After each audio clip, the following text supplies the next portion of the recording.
All right, this is some interesting statistics that if you don't believe, just go check it out yourself. Oh, we'll turn around, we'll turn the country around, and oh, it'll get better. We've been through things before. Been trying to tell people, I don't think it's going to be the same this time, because we got a lot of bad stuff in our favor, unfortunately. 34 signs that America is in decline and not in any way, shape, or form ready to resume anything resembling the American dream or lifestyle you once knew, or you will soon once knew. According to the World Bank, U.S. GDP accounted for 31.8% of all economic global activity in 2001.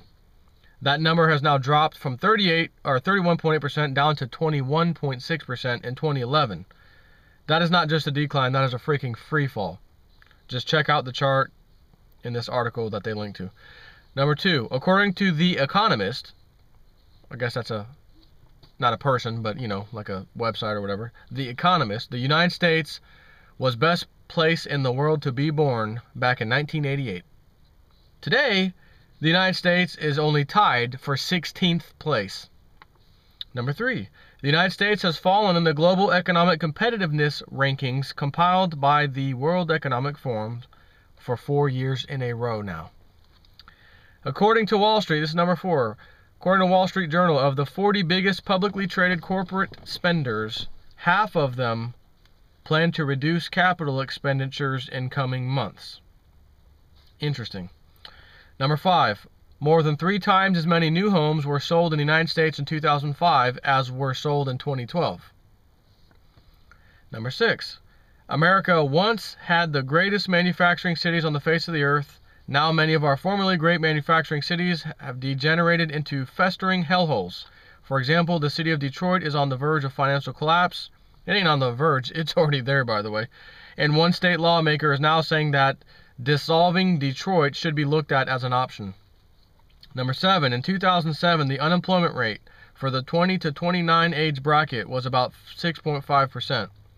Today, the unemployment rate for that same group is about 13%. And again, these are the numbers they give us, which are normally a lie. Back in 1950, more than 80% of all men in the United States had jobs. Today, less than 65% of all men in the United States have jobs.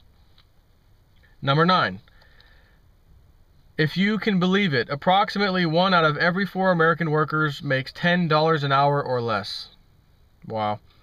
Sadly, 60% of the jobs lost during the last recession, as if we left it, were mid-wage jobs, but 58% of the jobs created since then have been low-wage jobs. See how they move those numbers around to make it look like one thing it's not? Number 11. Median household income in America has fallen for 4 years consecutively. Overall, it has declined by over 4,000 during that time. The U.S. trade deficit with China in 2011 was 28 times larger than it was in 1990.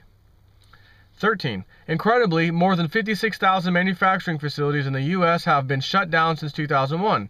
During 2010, manufacturing facilities were shutting down at the rate of 23 per day. How can anyone say that, quote, things are getting better when our economic infrastructure is being absolutely gutted? I strongly agree, obviously, especially because I'm reading this to you. You know I agree. Number 14, back in early 2005, the average price of a gallon of gas was less than $2 a gallon. During 2012, the average price of a gallon of gas has been $3.63.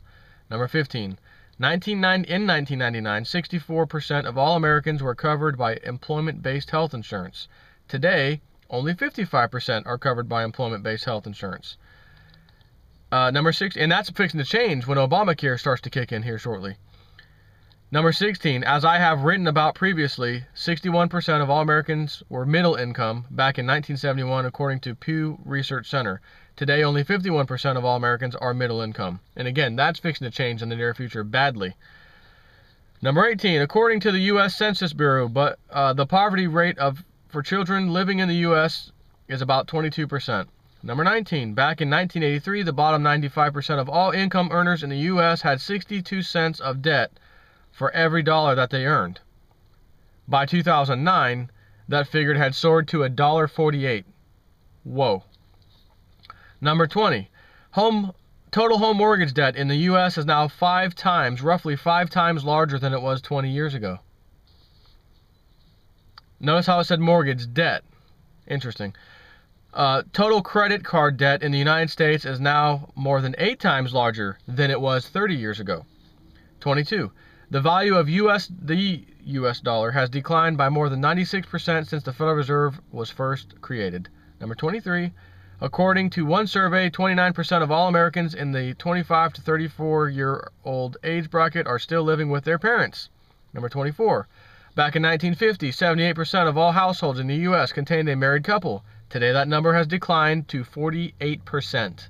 You can see where our society is going, our morals, everything is going down the damn tubes. That's a very good sign that shows that, 48%. Not to mention, in all fairness, that bad economic times automatically equal divorce, because of most people, family, households fight over debt and money and spending and don't have money for this, and it's a very strong reason to end the relationship, amongst other things. Number 25. According to the U.S. Census Bureau, 49% of all Americans live in a home that receives direct monetary benefits from the federal government. Back in 1983, less than a third of all Americans lived in a home that received direct monetary benefits. Number 26. In 1980, government transfer payments accounted for just 11.7% of all income. Today, government transfer payments account for more than 18% of all income. In 2027 here, number 27, in November of 2008, 30.8 million Americans were on food stamps. Today, 47.1 million and rising Americans are on food stamps. Number 28. Right now, 1 out of every 4 American children is on food stamps. Number 29. As I wrote about the other day, according to one calculation, the number of Americans on food stamp now exceed the combined populations of Alaska, Arkansas, Connecticut, Delaware, District of Columbia, Hawaii, Idaho, Iowa, Kansas, Maine, Mississippi, Montana, Nebraska, Nevada, New Hampshire, New Mexico, North Dakota, Oklahoma, Oregon, Rhode Island, South Dakota, Utah, Vermont, West Virginia, and Wyoming. I don't know the validity of that, but if that calculation is even remotely close, holy crap. Number 30. Back in 1965, only 1 out of 50 Americans was on Medicaid. Today, 1 out of 6. 1 out of 6 Americans is on Medicaid.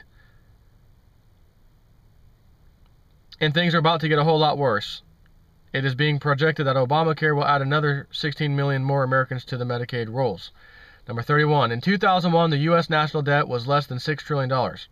Today, it is over $16 trillion, and it is increasing by more than $100 million every single hour. Number 32. The U.S. national debt is now more than 23 times larger than it was when Jimmy Carter became president. Number 33. According to a PBS report from earlier this year, U.S. households that make $13,000 or less per year spend 9% of their income on lottery tickets. Could that be possibly accurate? Are people that really foolish?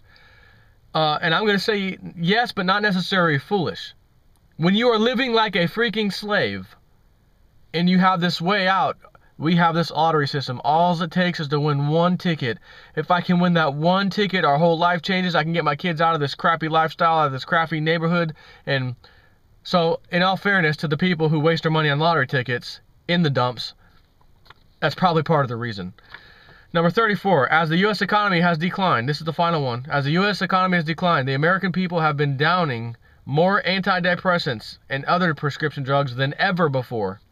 In fact, the American people spent $60 billion more on prescription drugs in 2010 than they did in 2005. So what are our leaders going to do about all this? He says, not much. They will just continue to insist that everything is fine. Sadly, the truth is that they live in a world that is very different from most of the rest of us. Barack Obama is getting ready to take a 20-day vacation to Hawaii amongst all of this, in the fiscal cliff and all this other nonsense. When was the last time you got to take a 20-day vacation? And most of our leaders who have no idea what it is like to struggle from month to month on a paycheck. Overall, more than half of the members of Congress are millionaires. We are led by wealthy men who are serving the interest of other wealthy men. Spot on. So, I'm going to vote for Romney. Yeah. I'm going to vote for Obama. Yeah. Both men are now very wealthy. Both men serve the interests of the elite. And I'm getting yelled at for not voting, because I knew my votes would be stolen anyways and given to whoever they wanted to win, which is exactly what happened in Florida and other places. We had 146% voter turnout in a little bit lower numbers, but well over 100% voter turnout in multiple areas in Florida. You cannot have more than 100% turnout. There's only so many people registered voters. You cannot have more than 100%, yet there was numerous places. And all of those places, overwhelming, were for Obama. We also had places, not just in Florida, where they had, oh man, we had 100% voter turnout. Everybody came to vote. Not one person decided to stay home. And not one of them also voted for Mitt Romney.